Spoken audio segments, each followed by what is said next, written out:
Bonjour, nous nous retrouvons encore. Nous sommes toujours sur notre thème. Le thème ayant un rapport avec le message divin. N'aie pas peur. Au cours de cette année 2024, chaque jour, nous aurons l'occasion de voir différentes situations où Dieu a mis la main pour ses enfants. Et nous retrouvons systématiquement, n'aie pas peur, ne crains rien, tu seras sans crainte, ne craignez point, ne t'effraie point. C'est parce que Dieu sait qu'il existe des situations qui peuvent nous faire, entre guillemets, douter. Parce qu'en fait, l'objectif du diable, c'est que nous puissions douter. C'est cela. À l'origine, dans le jardin d'Éden, que s'est-il passé? Il a dit à Ève, Dieu a-t-il réellement dit? Il a commencé ainsi.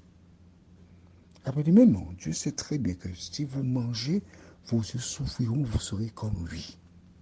Un père, c'est moi qui dis la vérité. Et lui, il profère le mensonge. Les menteurs ont toujours traité les innocents de menteurs. Et c'est pourquoi que quelqu'un déclara, on ne juge les gens que d'après soi.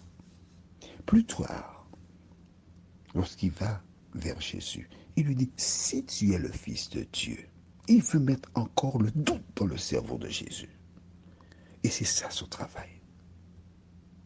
Es-tu dans le doute?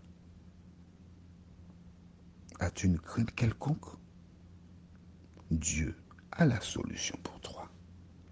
Aujourd'hui, nous verrons. Ne craignez point. Juste avant, prions. Seigneur, fais silence dans nos cœurs. Viens nous parler. Viens continuer l'œuvre que tu as commencée en nous. Saint-Esprit, nous avons les yeux fixés sur toi. Alors continue de nous éclairer, de nous vivifier. Et aide-nous à ne pas regarder en arrière, mais à garder nos yeux exclusivement sur Jésus de Nazareth. Merci pour la paix. Merci pour le salut. Merci pour la sérénité. Merci pour la joie. Nous t'avons prié au nom de Jésus et pour ta gloire éternelle. Amen. Lisons donc maintenant dans Isaïe chapitre 35, les versets 1 à 4. Je m'arrêterai entre certains versets pour commenter. Le désert et le pays aride se réjouiront. La solitude s'aiguillera et fleurira comme un narcisse. Elle se couvrira de fleurs et tressaillira de joie avec chant d'allégresse et cri de triomphe. La gloire du Liban lui sera donnée. La magnificence du Carmel et de Saron et verront la gloire de l'Éternel, la magnificence de notre Dieu. On s'arrête ici. J'aime énormément ces versets de la Bible. Le début, le désert et le pays aride se réjouiront. Un désert, qu'est-ce que c'est? Oh, j'ai eu l'occasion de me rendre au Maroc. Un beau pays. Tous les matins, il y avait de la pastèque rouge, sucrée. Et un jour, c'était tellement bon que lorsque nous sortions, c'était un voyage organisé, donc tout était payé, on a aperçu une grosse pastèque. J'ai dit à des amis, on va l'acheter. J'ai acheté la pastèque, c'est moi qui l'ai acheté, j'ai payé. Et on a coupé, nous avons mangé cela. C'était extraordinaire, c'était bon, sucré. Et ensuite, on est arrivé donc et avons vu une partie du désert du Sahara. C'est impressionnant de voir comment le sable entre, il entre au fur et à mesure. Il n'y a pas de limite, il entre. Le désert, ça grandit au fil du temps. Mais quand tu regardes, c'est tout simplement quelque chose de vaste, sans arbre. Alors si on te dépose dans le désert, je ne sais pas comment tu vas faire pour t'en sortir. Ça, c'est déprimant. Mais la Bible déclare que le désert et le pays aride se réjouiront. Des fleurs pousseront dans le désert. Qu'est-ce que cela veut dire? Que toi, tu as été déserté. Toi, tu es comme un désert. Toi, tu n'as personne. Tu es seul. Tu souffres. Aucun avenir pour toi. Tout paraît terminé. Mais l'Éternel te dit aujourd'hui, c'est pas fini. Ça ne fait que commencer.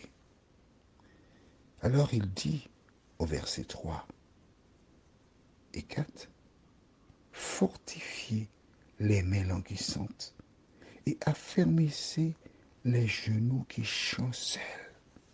Toi, tes mains sont languissantes. Tu sens que tu n'as plus de force. Tu sens que tu es arrivé au bout du rouleau. Mais Dieu m'a envoyé pour te fortifier. Dieu m'a envoyé vers toi pour te dire la parole et les promesses de la Bible sont là pour te ranimer, pour te placer à nouveau sur le chemin du salut. Pourquoi? Oh, j'aime beaucoup le verset qui suit. Verset 4. Dites à ceux qui ont le cœur troublé, prenez courage, ne craignez point. Voici votre Dieu, la vengeance viendra, la rétribution de David. Il viendra lui-même et vous sauvera. Oh là là là là là là, qu'est-ce que c'est beau. Dites à ceux qui ont le cœur troublé. As-tu le cœur troublé?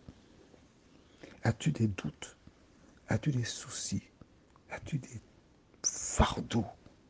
Jésus te dit, venez à moi, vous tous qui êtes fatigués et chargés, et je vous donnerai du repos. Écris ça dans le cahier.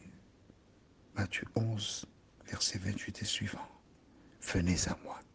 Quels que soient les problèmes que tu rencontres, quels que soient tes fardeaux, quelles que soient les situations, Jésus te dit, prends courage. Jésus te dit,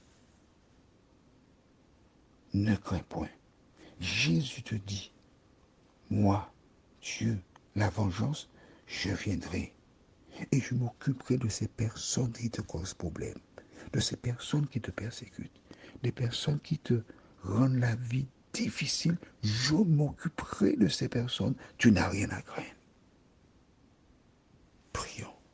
Notre Seigneur, notre Dieu, quel bonheur pour nous de savoir que nous qui étions délaissés, nous qui étions abandonnés, nous qui étions injuriés, nous qui étions rejetés, nous qui étions seuls, tu as promis que tu viendras embellir nos vies. Seigneur, nous n'avons pas besoin d'amis. Nous n'avons besoin que de Jésus dans nos vies. Merci de continuer de nous accorder cette grâce. Merci de nous diriger jour après jour. Merci de nous aider à trouver le temps pour lire la parole, pour prier et appliquer la parole dans nos vies. Nous t'en prions. Au nom de Jésus et pour ta gloire éternelle. Amen. Que l'Éternel continue de te faire du bien Et il me tarde de te retrouver demain, si Dieu le veut.